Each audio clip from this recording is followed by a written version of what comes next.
Quiero que podamos abrir nuestras Biblias en Juan capítulo 17, verso 21.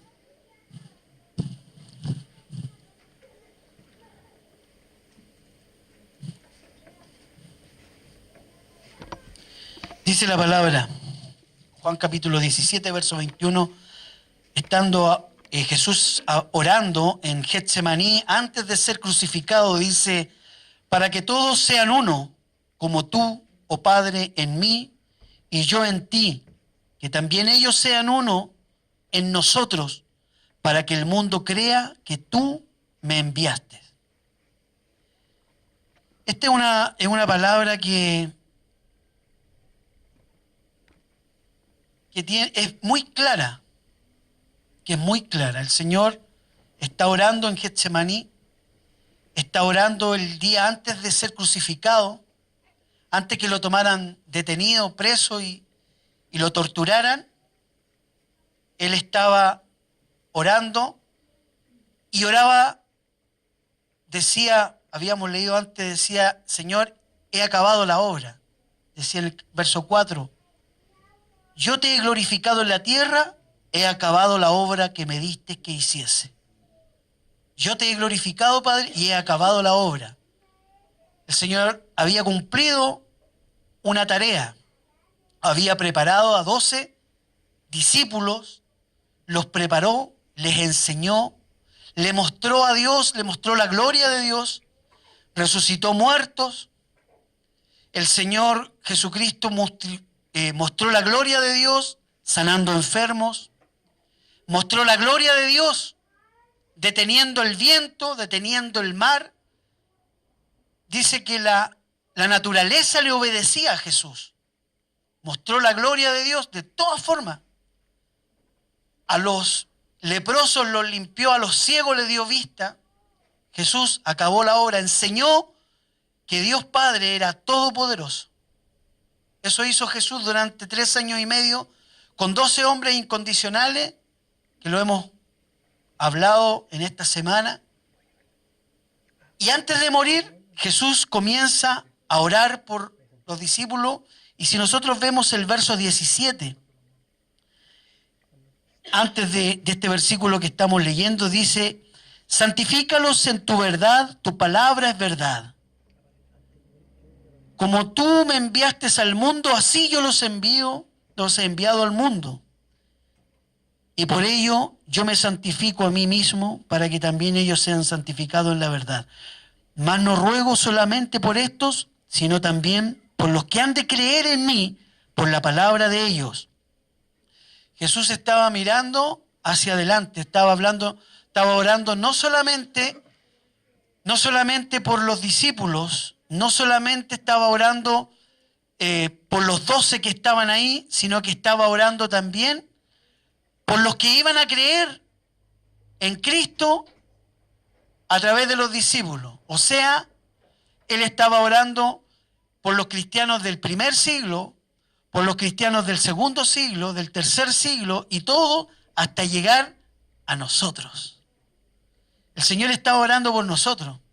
Jesucristo estaba orando por nosotros. Y dice la palabra que el Señor dice que sean uno. Nosotros podemos ser diferentes como personas. Podemos tener diferentes gustos.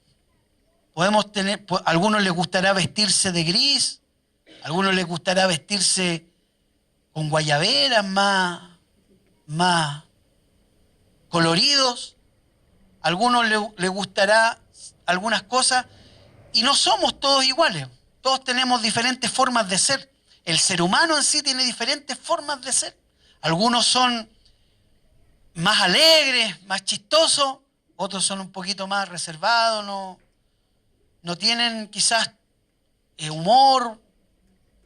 Ahora, cuando el Señor nos habla y dice que todos sean uno, no está diciendo que todos tenemos que pensar lo mismo. Hay algunos que les gustará una cosa, otro. A algunos les gustará el Colo-Colo, otros les gustará la U, y a los que somos más especiales nos gusta la Unión Española. No, los campeones, perdón. Podremos tener diferentes gustos.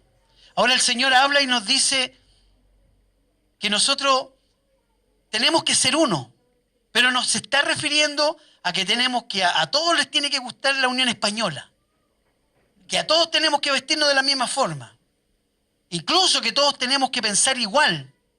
No nos está hablando de eso. El Señor nos dice que tenemos que ser uno en un propósito. Hay un propósito que es el propósito de la iglesia, que es la razón por la cual el Señor estableció la iglesia. Y ahí es donde tenemos que ser uno. Tenemos que pensar lo mismo, tenemos que ser iguales en eso. Hay mucha iglesia, hay mucha. A lo mejor iglesias diferentes, con características diferentes. Algunas tendrán mejor música, creo que muchos pueden tener mejor música que nosotros. Algunos tendrán espacios más grandes, serán más, serán menos. Hay muchas diferencias, mucha diversidad. Pero el Señor no nos está diciendo que debemos ser todos iguales en formas y en maneras y en cosas que nos gusten. Es muy probable que hayan iglesias que tengan inclinación por las artes, por el teatro, o que tengan otra inclinación por las misiones, o que tengan inclinación por las cosas sociales, y quizás todos van a abarcar muchas cosas. Pero hay una cosa, hay algo, un elemento, que para todos tiene que ser igual. Que para todos tenemos que tener el mismo horizonte, el mismo punto de vista. Y es la salvación. Jesucristo vino a salvar lo que se había perdido. Jesucristo vino a trasladarnos de las tinieblas a la luz. A eso vino Jesús. Jesús no vino a formar iglesias, Jesús no vino a darnos temas para canciones, Jesús no vino a formar grupos de musicales, ni de teatros. Jesús no vino a eso, Jesús vino a salvar. La razón de la iglesia, el motivo fundamental de la iglesia, por qué existe la iglesia, es porque Cristo quiere salvar al hombre. El hombre está condenado. La semana pasada hablábamos que en Juan 3:17 en adelante, el Señor dice que el hombre está condenado. ¿Y cuál es la condenación? Apagábamos la luz y la prendíamos, ¿se acuerdan? Y decíamos que el Señor había dicho que la luz vino al mundo, pero los hombres amaron más las tinieblas que la luz. Hoy día hay un mundo en tinieblas. Hoy día hay un mundo que está totalmente oscurecido, que no ve a través de Dios, que no ve a Dios. Dios no está en medio de la sociedad. Nosotros podemos decir, es que en la sociedad hay buenas cosas. No, es que en la sociedad hay gente buena. Mira, hay gente buena. Hay buenas cosas. Pero en este mundo, en esta sociedad, no está Dios. El hombre se ha encargado de sacar a Dios de la educación, de sacar a Dios de la política, de sacar a Dios de todo orden social. Hoy día, el otro día me sorprendía que en una iglesia entraron un grupo de anarquistas rayando, haciendo escándalo, y lo que hacían era defender la libertad de vientre, una ley que se va a promulgar en el Parlamento, donde se va a promover el aborto, el crimen a niños que están en gestación. Y se va a promover, y hay mucho debate con respecto a esto. Políticos, la gran mayoría de políticos de todas las tendencias, izquierda, derecha, centro, están a favor de legislar a favor del aborto, de que las mujeres tengan en libertad de conciencia de querer matar a un ser humano dentro de ellas. Y eso es. Y otros dicen que no, porque el ser humano es ser humano a partir del 5.º día de gestación, otros dicen que del 3.er mes, y así. Y debaten entre en qué momento el ser humano es ser humano. El otro día veíamos con Rose en internet y decía que increíble. Una célula, una pequeña célula, minúscula, imperceptible para el ojo humano, una pequeña célula en Marte es vida. Una célula pequeña, un vestigio de célula en Marte es vida, pero en el útero de una mujer no es nada. Increíble. Dios no está en el mundo, en esta sociedad. Se ha sacado a Dios de la sociedad. Dios está en todas partes, pero el hombre le ha dado vuelta la espalda a Dios.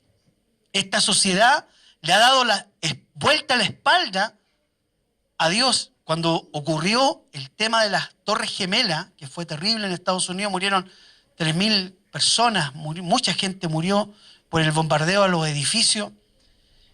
La gente desesperada acudió a la iglesia y preguntaba qué pasó. Y le preguntaron a una mujer, a la hija de Billy Graham, un gran predicador, un hombre de Dios conocido en Estados Unidos, que tiene una institución que ayudan a varias partes y evangelizan en muchas partes, y le preguntaron a esta mujer que por qué había ocurrido, por qué Dios había permitido lo que ocurrió en Nueva York, en las Torres Gemelas, en el 9/11, famoso 11 de septiembre. Y esta hermana en Cristo dice, nosotros queremos que Dios nos defienda, nosotros queremos que Dios nos ayude, queremos que Dios nos cuide y nos proteja, pero sin embargo hemos sacado a Dios de nuestras leyes. Este país, decía, algo así decía, este país fue formado a través de la Biblia. Sin embargo, hemos tratado de sacar todo lo que sea de la Biblia de nuestra Constitución. En los colegios públicos se ha prohibido la oración. Se ha prohibido orar. En las ceremonias oficiales se ha prohibido nombrar a Dios. Y hemos sacado a Dios de todos los ámbitos de la sociedad, y aquellos que hablan de Dios incluso pueden ser llevados a la cárcel. Pero sin embargo queremos que Dios nos proteja.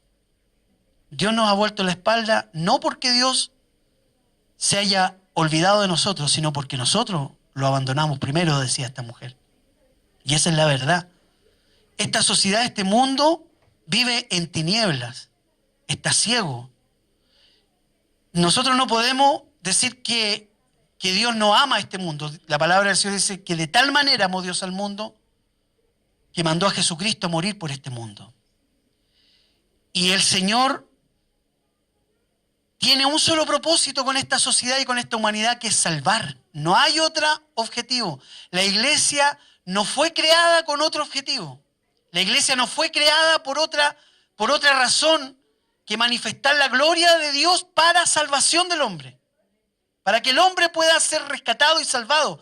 Para que puedan ser abiertos nuestros ojos y podamos ver la verdad y podamos conocer a Dios y podamos salir de las tinieblas. Jesucristo murió no para tener un día de celebración o 3 días corridos de celebración en Semana Santa. Porque a veces se recuerda a Jesucristo solamente en Semana Santa. 3 días donde se recuerda la obra, muerte, pasión y resurrección de Jesucristo. Pero Jesucristo no es una semana. Jesucristo no son 3 días. Jesucristo es para toda la vida. Jesucristo es para vivirlo, conocerlo e ir hasta donde Él está. Muchas personas se acuerdan solamente de Dios en esas fechas, en las fechas religiosas destacadas con el calendario. Y nosotros cada vez, Si nosotros miramos esa realidad, hermano, nos vamos a dar cuenta que este mundo no conoce a Dios, que este mundo está alejado de Dios, que las personas viven por un camino ancho, espacioso, y la gente vive como si la vida fuera crecer, alimentarse, dormir, divertirse, envejecer y después morir. Como que ese fuera el sentido, el gran sentido de la vida. Pero ese no es el sentido de la vida. El sentido de la vida, Jesús dijo, la vida eterna es que te conozcan a ti, el único Dios verdadero, y a Jesucristo a quien has enviado. El problema es que la iglesia tiene una razón de ser,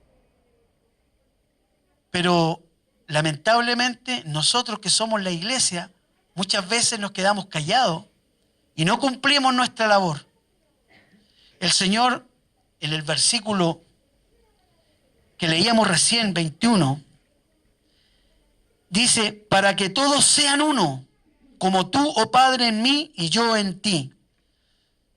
Nosotros debemos estar unidos en un objetivo.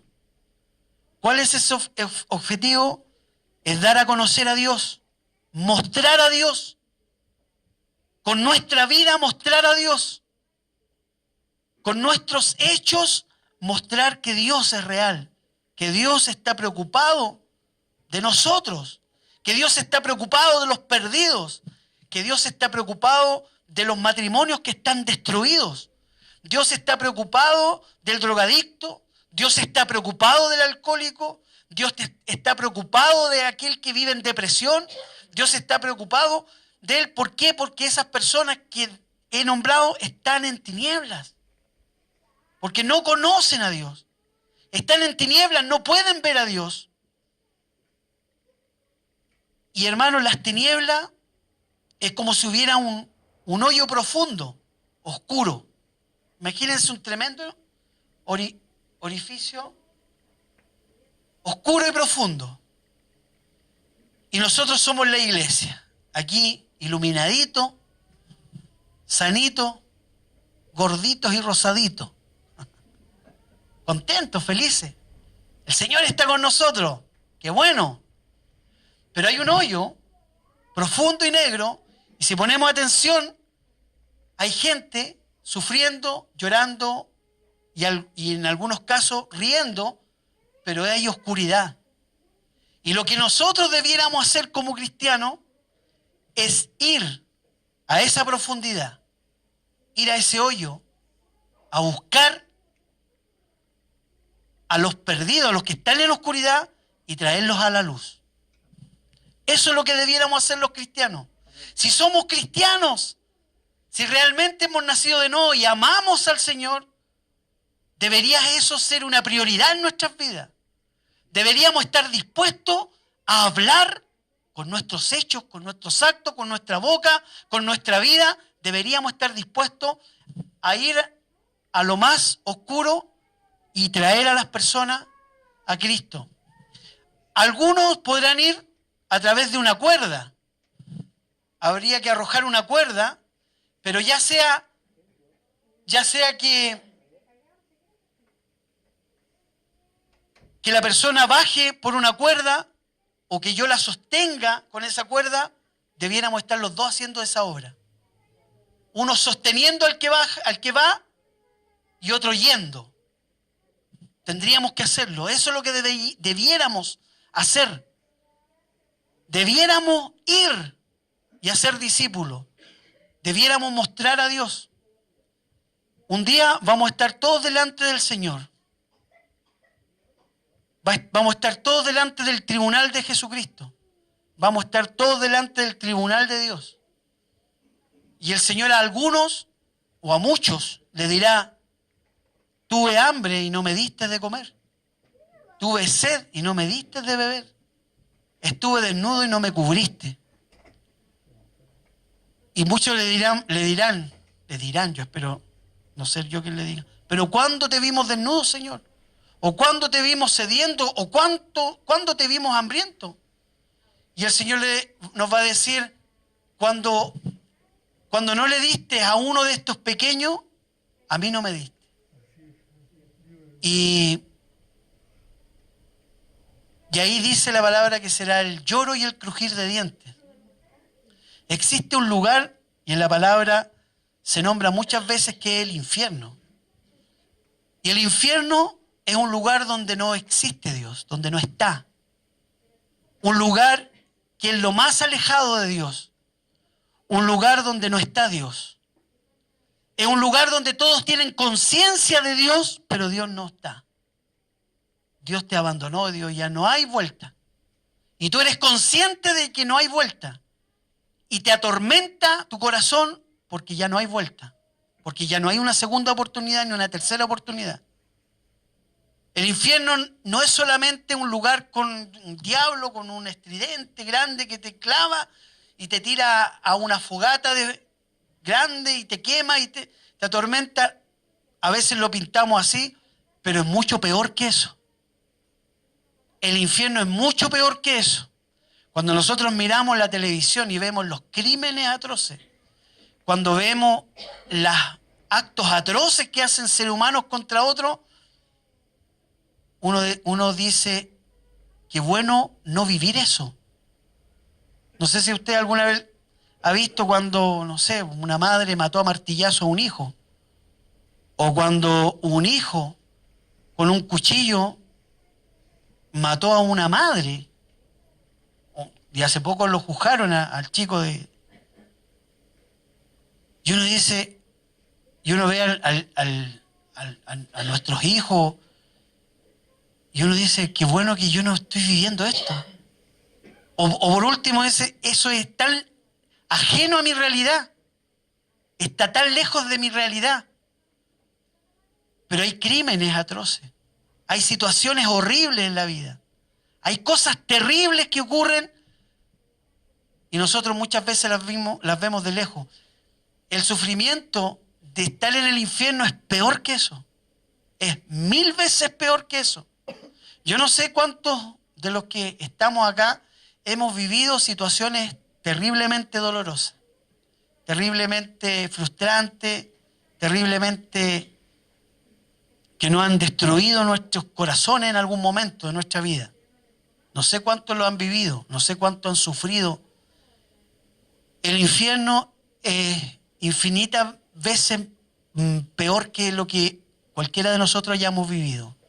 Y ese sufrimiento es constante, es constante. ¿Por qué? Porque existe conciencia de que hay un Dios y ya no tenemos segundas oportunidades.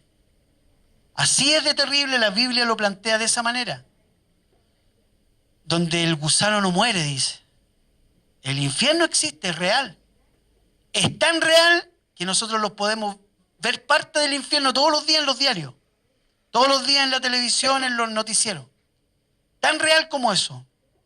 Y el Señor vino a salvar, nos vino a salvar, nos vino a rescatar y nos vino a dar vida. No para que nosotros disfrutáramos de esa vida sentados, tranquilos, sino para que nosotros hiciéramos algo. Nosotros dice la palabra que tenemos que estar unidos en un propósito. Y ese propósito es anunciar las virtudes de aquel que nos llamó de las tinieblas a la luz. Tenemos que anunciar, tenemos que hablar, tenemos que decir y tenemos que anunciar las virtudes de aquel que nos llamó de las tinieblas a la luz admirable. Tenemos que decirlo, tenemos que hablarlo, tenemos que vivirlo.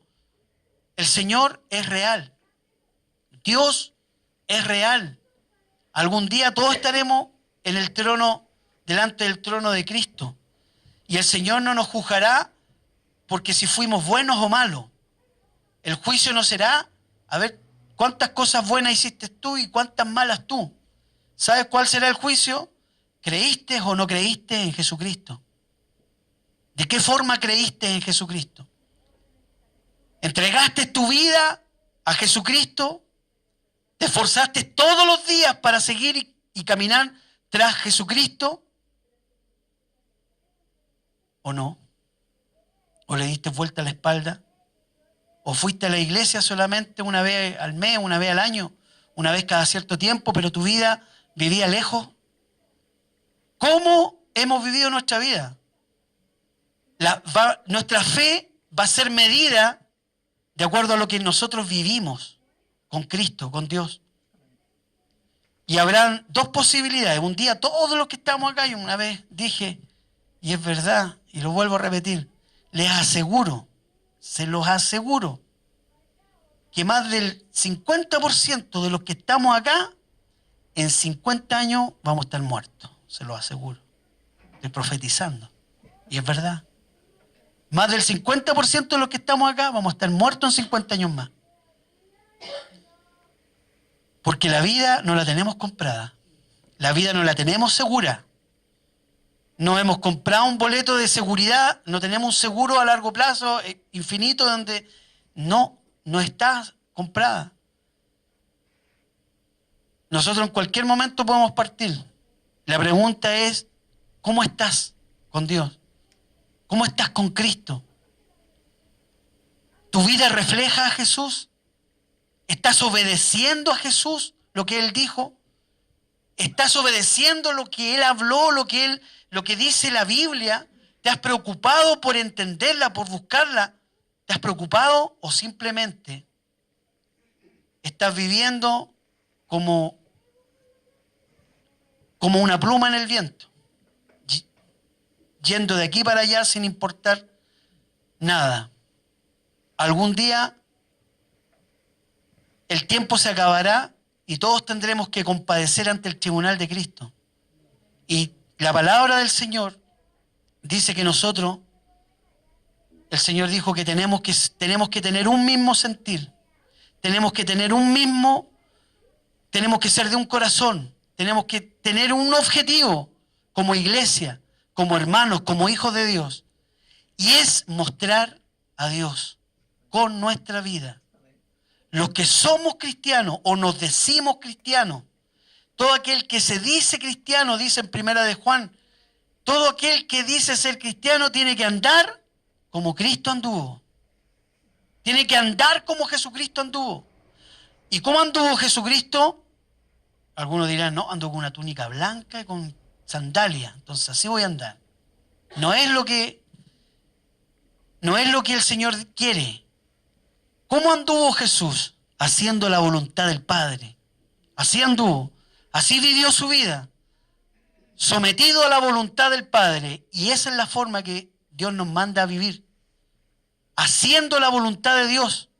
Tenemos la Biblia. Tenemos la palabra de Dios. Y la Biblia no es solamente para leerla, es para leerla y para practicarla. Para vivirla. Para hacerla. Y se puede. Con Cristo se puede, con Jesucristo se puede vivir la Biblia. Se puede vivir a través de la palabra, con Jesucristo en el corazón, en la vida, sí se puede. No es cuento, no es algo del pasado, no es de los tiempos del primer siglo, es ahora, se puede. Todo cristiano nacido de nuevo, todo cristiano que ha conocido al Señor, puede vivir una vida con Jesucristo hoy día en el siglo XXI. Yo lo puedo decir, que es difícil, pero no es imposible. Con Cristo no hay nada imposible. Jesucristo dijo, para el que cree, todo es posible. Hay cosas que son imposibles para los hombres, pero para el que cree, todo es posible. Para el que pone su fe en Jesucristo, todo es posible. ¿Y qué es lo que es todo? Todo. Todo es posible. Tenemos que poner nuestra fe. Hay cosas en las que vamos a ser distintos, pero en la fe tenemos que ser uno. Tenemos que creer lo mismo. Tenemos que experimentar lo mismo. Tenemos que hacer la misma tarea todos. Mostrar a Dios. A lo mejor tú dirás, pero ¿cómo voy a mostrar yo a Dios si yo soy tan imperfecto? Y esa es la gracia. Que lo necio y vil del mundo escogió Dios para avergonzar a los sabios, dice el apóstol Pablo en 1 Corintios. Lo necio y vil del mundo escogió Dios para avergonzar a los sabios. Dice, porque por el Espíritu hablamos sabiduría. Hablamos sabiduría de Dios por el Espíritu. Y muchas veces el Señor se glorifica en la debilidad. El Señor se glorifica en la debilidad. En Cristo somos fuertes, en Cristo somos victoriosos, en Cristo podemos derribar montañas. Delante cantaba una canción súper antigua, dice que no es con espada, ni es con ejército, más con su Santo Espíritu. Y esos montes se moverán. Esos montes se moverán. No es con espada, no es con nuestra fuerza, no es porque tú seas capaz, no es porque tú seas inteligente, porque tú tengas habilidades, no es por eso. Es por el Espíritu Santo de Dios. Si somos cristianos, tenemos el Espíritu Santo. Esos montes, el monte que esté delante de ti, si tú confías y crees y es la voluntad de Dios, ese monte se moverá. El monte que sea, depresión, angustia, dolor, frustración, un corazón dolido, un corazón hecho tira, un matrimonio deshecho, lo que sea, ese monte se moverá con el Espíritu Santo de Dios. Por eso tenemos que creer en Cristo. Nuestra fe en Cristo tiene que ser una. Tenemos que estar unidos en Cristo en eso. En creer en Él, en creer que Él todo lo puede. La palabra dice, todo lo puedo en Cristo que me fortalece. Y esa palabra todos la recibimos. Todo lo creo en Cristo que me fortalece. Tenemos que ser uno. Creer todo esa palabra. Tenemos que estar unidos. Pero por sobre todo, en el propósito que es salvar. Hablar a los que están perdidos, a los que no conocen al Señor. El Señor nos manda a ser uno.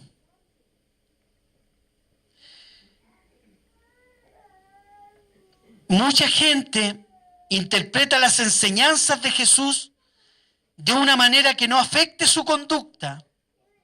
Y es que no están dispuestos a rendirse en obediencia a la palabra del Señor. Y ahí es donde nacen nuevas enseñanzas, nuevas doctrinas torcidas y extrañas, poco claras, pero atractivas de creer. Las enseñanzas de Jesús, hoy día muchos hablan de Jesús, pero ¿cuál es la enseñanza verdadera? ¿Sabes cuál es la enseñanza verdadera? Es aquella que afecta tu conducta. Aquella enseñanza de Jesús que te confronta tu forma de vivir, que confronta tu manera de ser, en lo que confronta tu forma de actuar.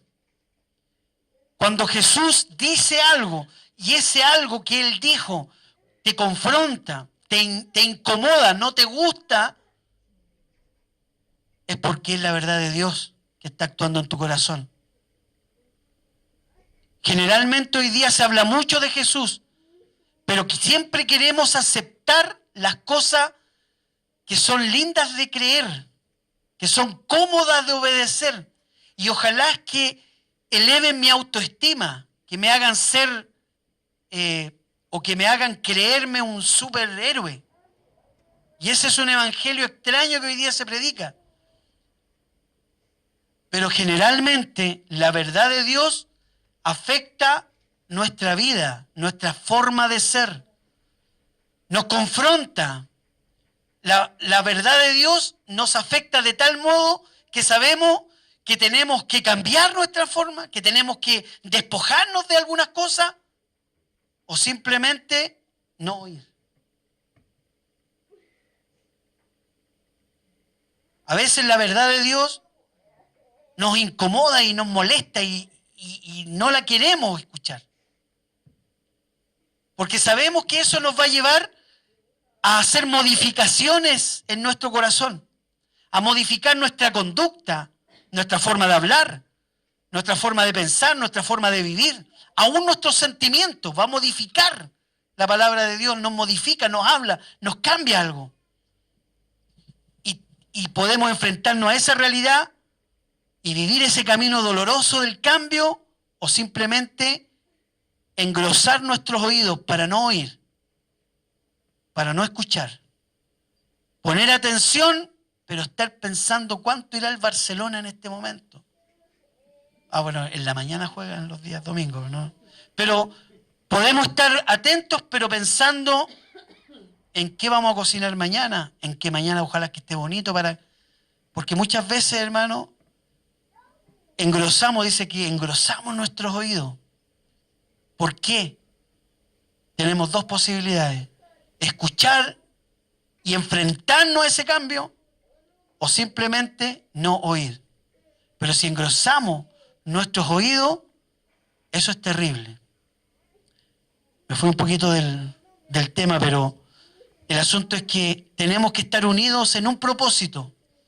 Y el propósito es entregar la verdad de Dios, entregar lo que el Señor nos ha mandado a hacer, que es predicar y anunciar el Evangelio. Mostrar a Dios con nuestra vida, con nuestros actos, con nuestra manera de hablar, de ser, de vivir. Hoy día muchos hablan. Una de las cosas por las cuales a los políticos no se les cree es porque ellos prometen y no cumplen. Dicen muchas cosas, pero hacen totalmente lo contrario. Y la gente ya no cree. No le cree a los políticos. Y muchas veces a los cristianos tampoco. Porque muchas veces hemos hablado, pero no hemos hecho lo que decimos creer. Y ahí es donde tenemos que darle un cambio a nuestra vida. Tenemos que anunciar a Jesucristo con nuestra vida. Tenemos que proclamar a Cristo con nuestros hechos, con nuestros actos, con nuestra forma de vivir. Y si no, no nos digamos cristianos. No nos digamos cristianos. Si no somos capaces de mostrar a Cristo con nuestra vida, no digamos que somos cristianos. Y si lo decimos, tenemos que esforzarnos en nuestra vida por agradar a Dios, por agradarlo a Él. Pongámonos de pie. Les cuento que